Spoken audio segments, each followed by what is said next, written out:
drivers and farmers are blockading the main motorway route into Calais in a protest calling for the closure of the town's migrant camp known as the Jungle.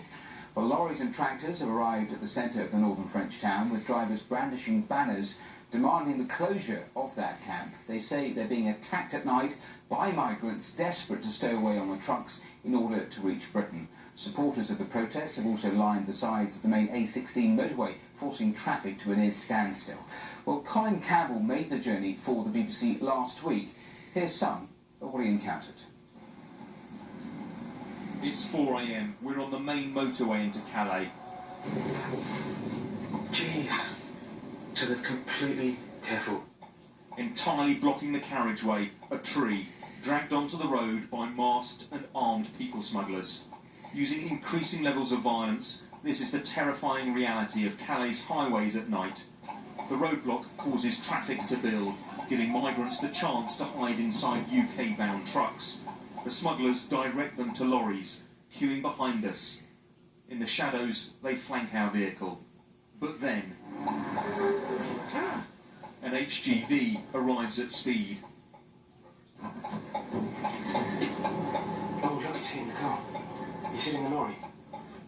The smugglers turn their attention to the people they traffic. Migrants who don't pay are often subjected to violence. It's unclear how many migrants got onto trucks, but with their job done, the smugglers disappear back into the bushes.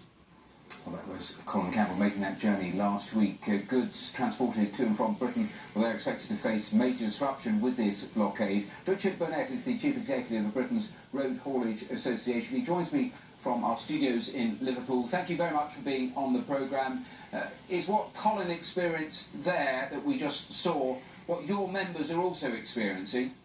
I think it's the tip of the iceberg, to be honest with you. What he's actually experienced is, I would say, minor in comparison. We've had drivers that have been petrol bombed, we've had drivers that have had trees that have been cut down and set alight, drivers are attacked at knife point, with baseball bats, with bars. The level and scale of violence is escalating, and that's why, certainly the French are feeling the need, through their frustration, to act in this way now.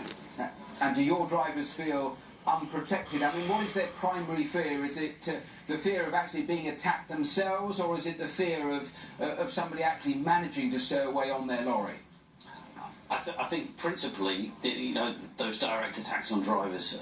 The scale of violence we're seeing at the moment is unprecedented.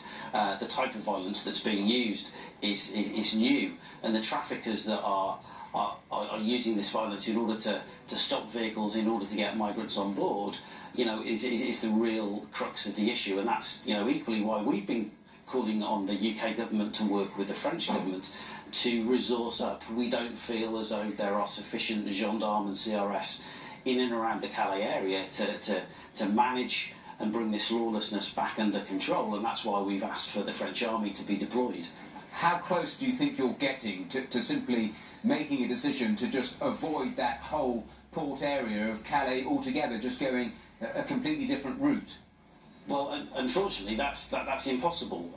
All of the other routes up the sort of northern coast of Europe are pretty much saturated because lots of hauliers are now taking different routes. So there are no alternatives. 90% of the goods that are imported from Europe into the UK by road come through the Calais Straits. So unfortunately, it's a significant trade route, 200 billion in terms of annual turnover, and therefore it's imperative that we maintain and keep this trade route open, but also it's imperative that we look at the safety of the drivers that are coming through. So it's quite interesting that even though you have these protests on the ground today, it sounds like you actually support what those protesters are actually saying, even though it's having a direct impact and causing your members disruption today as we speak. I think we empathise, we sympathise, with their plights, and myself personally, I've had to live through this for the last 18 months. We've been lobbying government, we've been persuading government. I was at a meeting last Friday with Bernard Cazeneuve and the Interior Cabinet, French Interior Cabinet, where a commitment was made to actually dismantle the camp. Now, they've talked about that being by the end of the year. The latest estimates over the weekend from the gendarme were that they would look to actually dismantle the camp by the end of October. It's a very complicated situation. We accept that and we understand it, and we understand the frustration of the French. But I think the action today and potentially ongoing, because they've said they're in for the long haul. They want a date from Bernard Cazeneuve as to exactly when the camp will be dismantled. Just briefly, I mean, you've outlined perhaps the areas that you would like to see the French authorities act on. Just going back to your earlier answer where you said that significantly the level of violence has so increased, do you worry that we're getting quite close to perhaps where we might see our first fatality with some of these things in terms of your members? We are extremely concerned that there's going to be a death of a driver, and we've been saying this for weeks and months. And I think what we've experienced over the last month is probably the highest level of extreme violence against drivers, and something needs to be done now. Well, Richard Bennett, thanks very much for joining us here today. Thank you. Thank you.